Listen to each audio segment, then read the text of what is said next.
You can order your copy of my 2021 NFL Draft Guide today. What you'll get is over 550 individual prospect scouting reports like you see here, a ton of information that'll help you keep track of who your favorite team drafts or even signs as a free agent. It's all here, over 650 full color pages in PDF form. You can order your copy at the following link, footballgameplan.com/2021 draft guide.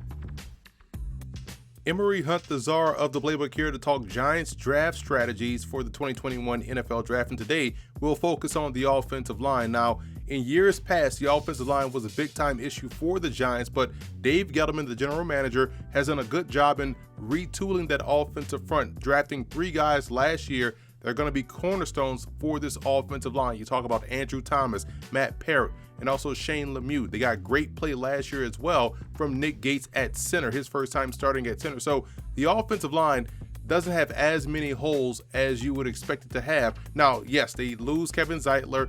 There's still some issues right now with Will Hernandez, but that could be solved maybe with Shane Lemieux. So while they're going into the 2021 NFL Draft, like I said, there may not be any major needs, maybe more so depth-wise. So let's take a look at some of the potential targets they could have on day 1, day 2, and day 3. Starting with day 1, maybe the only player I would suggest taking at number 11 to help solidify that offensive line is guard Aaron Banks out of Notre Dame.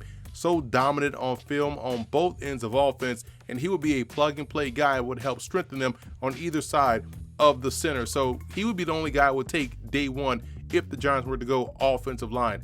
On day 2, there are 2 options. You look at BYU's guard Tristan Hodge, who's outstanding. He is just as good as Aaron Banks out of Notre Dame. In fact, Hodge once played at Notre Dame before transferring to BYU. He's dominant on both ends. And Ben Cleveland would give them someone that's a bully up front, almost a bigger version of what they have in Will Hernandez. So he can climb to the second level very well. He's great in the run game, and he is outstanding as far as functional strength is concerned.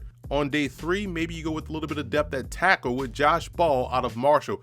Keep an eye on this guy's name. He is an outstanding tackle prospect. Again, good on both ends of offense. You go and watch Marshall's run game and you see why they ran weak side a lot right behind that big left tackle. He has good footwork in pass pro and was able to stonewall a lot of the potential pass rushers that we're going to talk about next year in the 2022 draft. So Ball would give them good swing depth at tackle, someone that he can groom, develop, and perhaps take over on the right side if they want to have another starting tackle prospect type out there on the edges.